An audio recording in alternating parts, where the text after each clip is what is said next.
এই যে আমরা শৃঙ্খলার কথা বলছি বা বিশৃঙ্খল শহরের কথা বলছি, আপনি একজন পরিবহন বিশেষজ্ঞ, আসলে মূল যে বিষয়গুলো রয়েছে কেন আসলে শৃঙ্খলার মধ্যে আনা যাচ্ছে না, সেই প্রশ্নটি দিয়েই আমি শুরু করতে চাই। জি, সমস্যা কিন্তু আসলে অনেক গভীরে। আপনি বন্যা নিয়ন্ত্রণের চেষ্টা করছেন কিন্তু ফ্লাড গেটটা ওপেন রেখেছেন, বন্যা নিয়ন্ত্রণ করা যাবে না।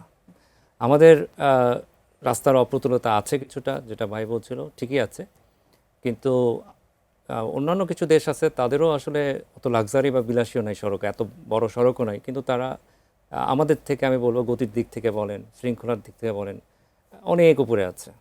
80-র দশকে যদি আমি মুম্বাই শহর বা ক্যালকাটার কথা বলি, আর একবিংশ শতাব্দীর মুম্বাই ক্যালকাটা কিন্তু এক না। তারা কিভাবে করেছে? তাহলে সেটাই হলো প্রশ্ন যে আসলে হুইল রিইনভেন্ট করার দরকার নাই, চাকা নতুন করে আবিষ্কার করার দরকার নাই। আমাদের সামনে অনেকগুলো উদাহরণ আছে যেটা আমাদের জন্য প্রযোজ্য। আমরা গ্লোবালি দেখব, কিন্তু লোকালি আমাকে থিঙ্ক করতে হবে। সেই জায়গায় আমি যেটা দিয়ে শুরু করেছিলাম যে আমরা চেষ্টা করছি, ভাই বলল ওনারাও এনফোর্সমেন্ট ম্যানেজমেন্টের চেষ্টা করছে, কিন্তু আমি গোড়ায় যে গলতটা দেখি যে আপনি এই যে আমি বললাম ফ্লাড গেট ওপেন রাখা, তার মানে হচ্ছে নিবন্ধন যে প্রক্রিয়া বিআরটিএ, তাদের কাছে কিন্তু ওই হিসাব নিকাশ নাই যে আমার সড়কের সক্ষমতা কতটুকু আছে, ধারণ ক্ষমতা কত আছে।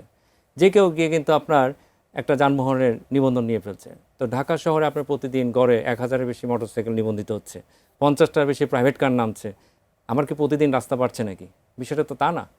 এখানে কোনো বিজ্ঞান খুঁজে পাই না। এই যে বিশৃঙ্খল একটা পরিস্থিতি, আমার মনে হয় এখানে কোনো সায়েন্সই আসলে কাজ করবে না আমরা যে জায়গায় আছি। তো প্রথম কথা হচ্ছে আমার যানবাহনের সংখ্যাকে নিয়ন্ত্রণ করতে হবে।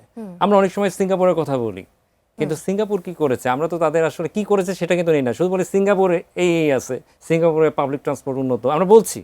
তো সিঙ্গাপুরে তাকান, ওরা 2017 পর থেকে ওদের নিবন্ধন প্রক্রিয়া অনেক জটিল। ওখানে একটা গাড়ি ওন করা মানে একটা লাক্সারি। আপনাকে বিট করে আগে আপনার, আমরা সার্টিফিকেট অফ এন্টাইলমেন্ট বলি, আপনি গাড়ি যে কিনতে পারবেন তার আগে আপনার সার্টিফিকেট নিতে হবে, তারপরে আপনি গাড়ি কিনবেন। সড়ক থেকে একটা গাড়ি উঠে একটা গাড়ি নামায়, ওদের ব্যক্তিগত গাড়ি প্রবৃদ্ধি 0%। কিন্তু আসলে গল্পটা এখানে শেষ করলে হবে না। ওরা এই যে গণপরিবহনকে যে সমৃদ্ধ করেছে সেটাও একই সাথে বলতে হবে। কেন আমি ব্যক্তিগত গাড়ি থেকে পুশ হব আর গণপরিবহন থেকে পুল হব?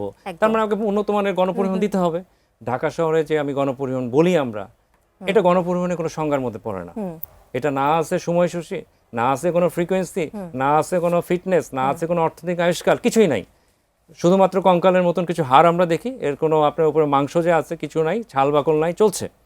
তো এইভাবে আপনি যেটা আমি বলছিলাম যে সংখ্যা আপনি নিয়ন্ত্রণ করতে পারছেন না, আপনার সেখানে পলিসিগত উইকনেস আছে, আমরা গেলেই নিবন্ধন পেয়ে যাচ্ছি। এবং তার সাথে অটোরিকশা, এটা এখন ক্যান্সার আমি বলবো। কারণ আমার সড়ক, যেটা ভাই বলল, আমাদের ঢাকার আয়তনের 5-6% আমার সড়ক আছে। তো এই সড়কে যদি আমার খুচরা ছোট ছোট যানবাহন চলে আসে বন্যার পানির মতন, আপনি কিভাবে আসলে এই বন্যাকে নিয়ন্ত্রণ করবেন? একদম। এই বিশৃঙ্খলার একটা বড় কারণ আমি যেটা দেখছি, একদিকে আমরা গণপরিবহনকে আসলে বলি আমরা মুখে যে এটা ব্যাকবোন, মেরুদণ্ড হবে শহরের, একটা মেগা সিটির ব্যাকবোন এটাই হওয়ার কথা ছিল। আমরা লন্ডন সিটিতে দেখি, লন্ডনে কি এত বড় বড় রাস্তা আছে? নাই। ও লন্ডন শহরে আপনার ডবল ডেকার বাস ছাড়া কিছুই দেখবেন না। এটা হলো আমরা বলি স্পেস এফিশিয়েন্ট। তারা 100টা যাত্রী নিয়ে একটা বাসে চলে গেল।